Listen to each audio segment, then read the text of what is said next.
राधे राधे भक्तों, भगवत गीता के 5वें अध्याय से कर्मयोग कृष्ण भावनामृत आपके सामने प्रस्तुत करने जा रही हूँ, तो आप इसे ध्यानपूर्वक सुने। अध्याय 5 से श्लोक 2 में बताया गया है। श्री भगवान उपाच्य संन्यास कर्मयोगस्य निःश्रेयस करणाभूमे तमोस्य कर्मन्यास तात्व कर्म योगे विशिष्य। इस श्लोक का हिंदी में अनुवाद है। भक्तों, श्री भगवान ने उत्तर दिया, मुक्ति के लिए तो कर्म का परित्याग, भक्ति में कर्म, कर्मयोग दोनों ही उत्तम हैं, किंतु इन दोनों में से कर्म के परित्याग से भक्ति युग कर्म श्रेष्ठ है। अब इस श्लोक का हिंदी में अनुवाद हुआ है। भक्तों, सकाम कर्म इंद्रिय तृप्ति में लगना ही भव बंधन का कारण है। जब तक मनुष्य शारीरिक सुख का स्तर बढ़ाने के उद्देश्य से कर्म करता रहता है, तब तक वह विभिन्न प्रकार के शरीरों में देहांतर करते हुए भव बंधन को बनाए रखता है। इसकी पुष्टि भागवत में इस प्रकार हुई है।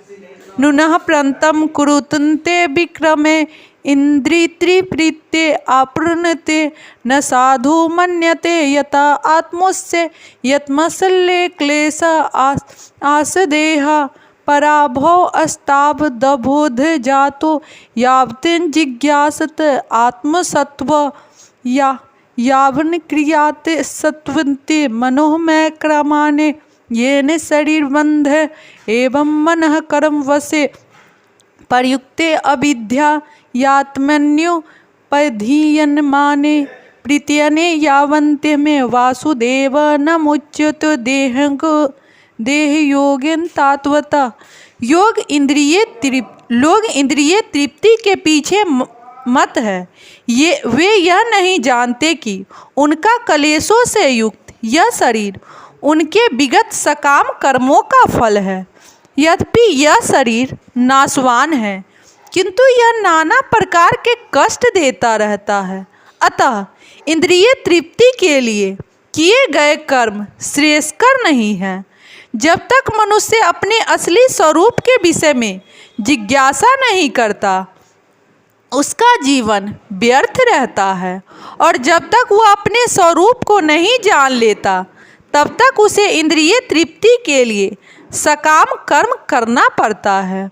और जब तक वह इंद्रिय तृप्ति की इस चेतना में फंसा रहता है, तब तक उसका देहांतर होता रहता है।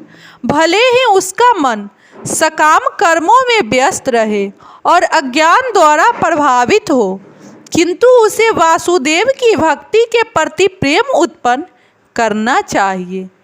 केवल तभी वह भव बंधन से छूटने का अवसर प्राप्त कर सकता है।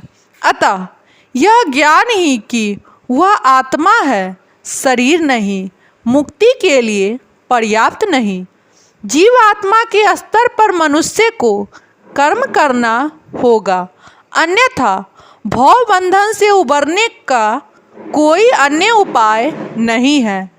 किंतु कृष्ण भावना भावित होकर कर्म करना सकाम कर्म नहीं है। पुण्य ज्ञान से युक्त होकर किए गए कर्म वास्तविक ज्ञान को बढ़ाने वाले हैं। बिना कृष्ण भावनामृत के केवल कर्मों के परित्याग से बंद जीव का हृदय शुद्ध नहीं होता। जब तक वह हृदय शुद्ध नहीं होता, तब तक सकाम कर्म करना पड़ेगा। परंतु कृष्ण भावना भावित कर्मकर्ता को स्वतः सकाम कर्म के फल से मुक्त बताता है, जिसके कारण उसे भौतिक स्तर तक उतरना नहीं पड़ता। अतः कृष्ण भावना भावित कर्म संन्यास से सदा श्रेष्ठ होता है, क्योंकि संन्यास के नीचे गिरने की संभावना बनी रहती है। कृष्ण भावनामृत से रहित संन्यास अपूर्ण है, जैसा कि श्री रूप गोस्वामी ने भक्ति स्मृति सिंधु में पुष्टि की है।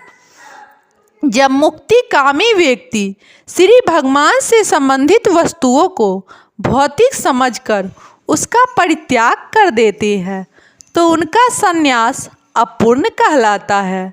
संन्यास तभी पूर्ण माना जाता है जब यह ज्ञान हो कि संसार की प्रत्येक वस्तु भगवान की है और कोई किसी भी वस्तु का स्वामित्व ग्रहण नहीं कर सकता। वस्तुतः मनुष्य को यह समझने का प्रयत्न करना चाहिए कि उसका अपना कुछ भी नहीं है, तो फिर संन्यास का प्रश्न ही नहीं कहाँ उठता। जो व्यक्ति यह समझता है कि सारी संपत्ति कृष्ण की है वह नित्य सन्यासी है। प्रत्येक वस्तु कृष्ण की है, अतः उसका उपयोग कृष्ण के लिए किया जाना चाहिए। कृष्ण भावना भावित होकर इस प्रकार का पुण्य कार्य करना मायावादी सन्यासी के कृत्रिम वैराग्य से कहीं उत्तम है। राधे राधे भक्तों।